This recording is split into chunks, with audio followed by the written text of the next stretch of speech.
महाशिवरात्रि ये सिर्फ एक त्योहार नहीं बल्कि एक रहस्यमयी रात्रि है जहां ब्रह्मांडीय ऊर्जा चरम पर होती है। लेकिन क्या आप जानते हैं कि इस रात को जागरण करना वैज्ञानिक रूप से भी लाभकारी है? पुराणों के अनुसार इसी रात भगवान शिव ने तांडव नृत्य किया था, जिससे ब्रह्मांड की ऊर्जा संतुलित हुई। महाशिवरात्रि पर जल चढ़ाने से मन शांत होता है और यह शिव तत्व से जुड़ने का सबसे आसान तरीका माना जाता है। ये रात आध्यात्मिक जागरण की होती है। कहा जाता है कि इस दिन की गई ध्यान साधना 1000 गुना अधिक प्रभावी होती है। पौराणिक मान्यता के अनुसार यही वह शुभ दिन है जब भगवान शिव और माता पार्वती का विवाह हुआ था।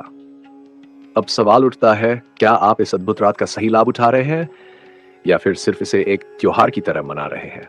अगर आपको ये जानकारी अद्भुत लगी तो वीडियो को लाइक करें और हाँ, कमेंट में बताएं कि महाशिवरात्रि पर आप क्या खास करते हैं। क्या आपको पता है कि महाशिवरात्रि की रात में कुछ रहस्यमयी शक्तियां जागृत हो जाती हैं? इस रात को जाकर शिव की आराधना करने से क्या मिलता है अद्भुत फल? महाशिवरात्रि सिर्फ एक पर्व नहीं बल्कि ऊर्जा का महोत्सव है। इस रात को शिव तत्व पूरी तरह सक्रिय हो जाता है। इस दिन शिवलिंग पर जल, दूध और बेलपत्र चढ़ाने से नकारात्मक शक्तियां दूर होती हैं और जीवन में नई ऊर्जा का संचार होता है।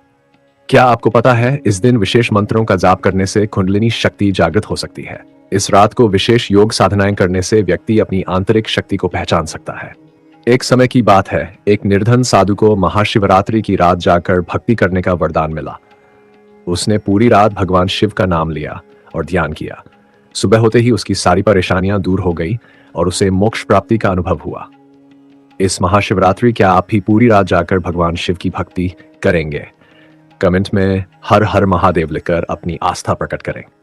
कल्पना कीजिए, बर्फ से ढके कैलाश पर्वत की शांति में ध्यानमग्न शिव और वहीं देवी पार्वती अपनी भक्ति और प्रेम से शिव को प्राप्त करने के लिए कठोर तपस्या में लीन थी। यह प्रेम, भक्ति और असीम शक्ति की कहानी है महाशिवरात्रि की। देवी पार्वती ने 108 जन्मों तक तपस्या की, केवल भगवान शिव को अपने पति के रूप में पाने के लिए। लेकिन शिव, जो योग और वैरागी के प्रतीक थे, उन्होंने पार्वती की परीक्षा ली। आखिरकार प्रेम और भक्ति की ये परीक्षा पूरी हुई और भगवान शिव ने माता पार्वती को अपनी अर्धांगिनी के रूप में स्वीकार किया। इसी दिन को महाशिवरात्रि के रूप में मनाया जाता है, जब शिव और शक्ति एक हो गए। महाशिवरात्रि के दिन व्रत रखने से मनोकामनाएं पूरी होती है। इस दिन भगवान शिव की पूजा विशेष मंत्रों, बेलपत्र और जलाभिषेक से की जाती है।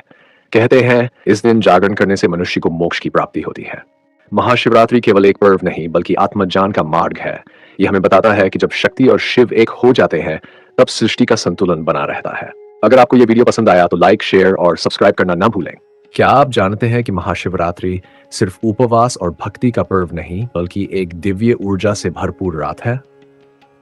शास्त्रों के अनुसार यह वो रात है जब शिव और शक्ति का मिलन हुआ था, जिससे पूरा ब्रह्मांड ऊर्जा से भर गया। वैज्ञानिक दृष्टि से देखें तो इस दिन पृथ्वी की ऊर्जा धुरी कुछ अलग दिशा में बहती है, जिससे ध्यान और साधना कई गुना प्रभावी हो जाती है। इसलिए शिवरात्रि को सिर्फ जागरण नहीं बल्कि आत्म जागरण की रात कहा जाता है। तो इस महाशिवरात्रि केवल परंपरा निभाने के लिए नहीं बल्कि इस दिव्य ऊर्जा को आत्मसात करने के लिए जागृत रहिए। हर हर महादेव कमेंट में नमः शिवाय लिखकर अपनी भक्ति प्रकट करें। क्या आप जानते हैं महाशिवरात्रि की पूजा करने का सही तरीका आपकी सारी मनोकामनाएं पूरी कर सकता है? महाशिवरात्रि पर सबसे पहले शिवलिंग का अभिषेक करें। जल, दूध, दही, शहद और गंगाजल से। इससे शिव जी प्रसन्न होते हैं। शिवलिंग पर बेलपत्र, धतूरा और आग के फूल चढ़ाएं। ये भोलेनाथ को अत्यंत प्रिय है। धूप दीप जलाकर ओम नमः शिवाय मंत्र का 108 बार जाप करें। यह आपकी ऊर्जा को सकारात्मक बनाएगा। शिव जी को फल, मिष्ठान और भांग का प्रसाद अर्पित करें और अपनी मनोकामना के लिए प्रार्थना करें। महाशिवरात्रि की रात जागरण करें, शिव पुराण का पाठ करें और आरती गाएं। इससे जीवन में सुख समृद्धि आती है। भोलेनाथ की पूजा सच्चे मन से करें क्योंकि महाशिवरात्रि पर उनका आशीर्वाद शीघ्र प्राप्त होता है। हर हर महादेव। महाशिवरात्रि वह रात जब शिव और शक्ति का मिलन हुआ था।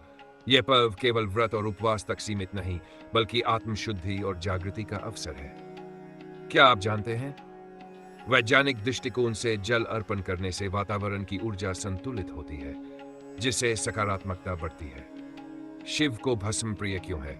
यह हमें सिखाता है कि यह शरीर नश्वर है और आत्मा ही सत्य है। और रुद्राक्ष, इसकी कंपन ऊर्जा हमें मानसिक शांति प्रदान करती है। शिव का तांडव केवल विनाश नहीं, बल्कि नए सृजन का प्रतीक है। हर अंत एक नई शुरुआत लाता है। ओम नमः शिवाय मंत्र का उच्चारण हमारे मस्तिष्क की तरंगों को संतुलित करता है और मानसिक तनाव को कम करता है। महाशिवरात्रि हमें यह सिखाती है कि आत्मा और ब्रह्मांड एक ही है। शिव केवल एक देवता नहीं, बल्कि संपूर्ण अस्तित्व का आधार है। हर हर महादेव। इस महाशिवरात्रि शिव को अपने मन में बसाएं और जागरूकता का प्रकाश फैलाएं।